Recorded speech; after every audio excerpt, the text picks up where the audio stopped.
जो तीर्थ हुआ करते थे, ये व्यक्ति को उसकी स्वयं की प्राण ऊर्जा को संचरित करने के लिए, उसको सामाजिक उत्थान का पथ देने के लिए, राजतंत्र को मर्यादित करने के लिए स्थापित होते थे। इसीलिए भारत में तीर्थ कितने हैं? 4 धाम है, बद्री केदार है, फिर उसके बाद रामेश्वरम है, फिर उसके बाद पुरी है, द्वारिका है।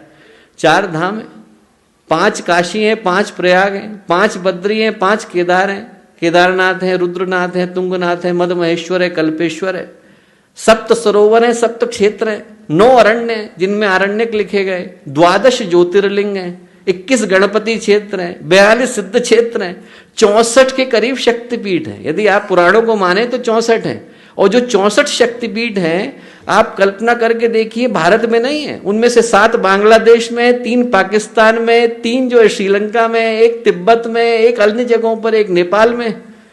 आज की तारीख में मैं कहूंगा कि आप बच्चों को एक गेम खिला करके देखिए। हमारे ईएमडी वालों से कहूंगा कि इस बात को लेकर के जरूर बताएं लोगों को कि आप बच्चों को एक गेम दीजिए, बच्चों को गेम खेलने के लिए दीजिए कि जैसे छोटा सा गेम होता है ना, वो आप देखो उसके अंदर आता है कॉमिक बुक के अंदर, एक बिंदु से दूसरे बिंदु को जोड़िए, दूसरे से तीसरे बिंदु को जोड़िए। बच्चों को आप कहिए कि आप 64 शक्तिपीठों को जोड़ करके दिखाओ बेटा, पहला बिंदु है, दूसरा बिंदु है।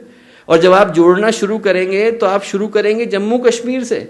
जम्मू कश्मीर में अमरनाथ में ज्योतिर्लिंग है, वहां से आप तिब्बत में चले जाएंगे, वहां पे सह्याद्री का है, वहां से आप जाएंगे तो आपको नेपाल में मुक्तिनाथ मिलेगा, वहां से आप जाएंगे तो आपको मेघालय में नवरिंग दुर्गा मिलेगी, वहां से आप जाएंगे तो आपको बांग्लादेश में भवानीपुर मिलेगा, उसके बाद आप साउथ में चले जाएंगे और आप चढ़ते चढ़ते हिंगलाज बलोचिस्तान पाकिस्तान पहुंच जाएंगे। वो जो नक्शा तैयार होता है वो बृहत्तर भारत का नक्शा तैयार होता है। यदि आप इन सारे के सारे बिंदुओं को जोड़ लें तो क्या बनता है? सारे के सारे तीर्थों को जोड़ लें तो एक तीर्थ बन जाता है। सही पूछा जाए तो दोस्तों, भारत एक जागृत तीर्थ का नाम है। हमको महसूस नहीं होता, पर हमारे ऋषि मुनियों ने इन सारे कोनों पर एक एक तीर्थ को बिठा दिया है। सारी की सारी जगहों पर शक्तिपीठ बैठे हुए हैं। यदि आप सारी लाइनों को जोड़ लें तो जागता जागता एक जागृत तीर्थ बन जाता है, जिसका नाम है भारत। भारत देश का नाम नहीं है, पूरे जागते हुए तीर्थ का नाम है। ये गेम बच्चों को खिलाने की आवश्यकता है, ये गेम बड़ों को खिलाने की आवश्यकता है, ताकि वो महसूस कर सकें कि भारतीय संस्कृति का विस्तार कितना ज्यादा है।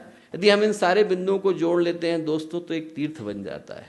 वही जो तीर्थ बनता है, सही पूछा जाए तो ये सांप्रदायिक एकता का, सामाजिक सद्भाव का प्रतीक हुआ करता था। आज भी वैष्णो देवी में नारियल कहाँ का चढ़ता है? केरल का चढ़ता है। वैष्णो देवी में चढ़ाना है तो आप केरल से नारियल लेकर के आते हैं। त्र्यंबकेश्वर में बिल्वपत्र कहाँ के चढ़ते हैं? हरिद्वार के चढ़ते हैं। आपको बद्री केदार में पुजारी कहाँ के मिलते हैं? दक्षिण के मिलते हैं, नंबूदरीपाद। आपको दक्षिण में पुजारी कहाँ के मिलते हैं? उत्तर के मिलते हैं।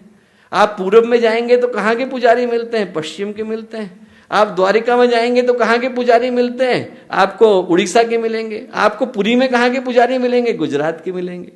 ये क्या बना करके दे दिया है? ये इस बात का नक्शा बना करके दे दिया है कि भारत में हम सामाजिक एकता का प्रतीक तीर्थों को मानते हैं।